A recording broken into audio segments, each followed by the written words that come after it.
When I met you in the summer, to my heartbeat sound, we fell in love as the leaves turn brown. And we could be together, baby, as long as skies are blue.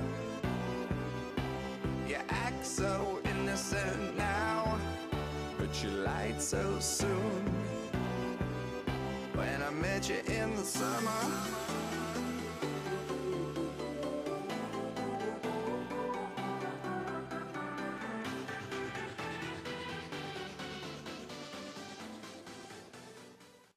primer, dues persones del grup es col·locaran una davant de l'altra estirant la cinta.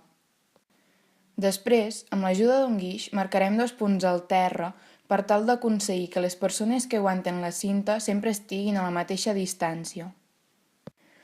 Una vegada fet això, amb l'ajuda del goniòmetre mesurarem que l'angle des del que tirem faci 15 graus.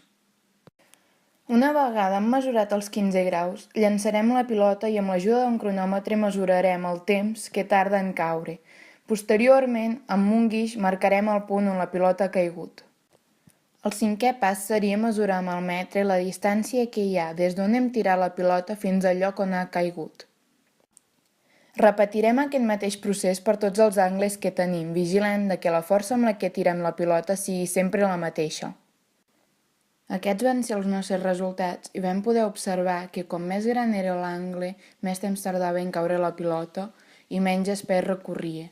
En canvi, com més petit era l'angle, menys temps tardava en caure i més espai recorria. Les conclusions és que la nostra hipòtesi és certa.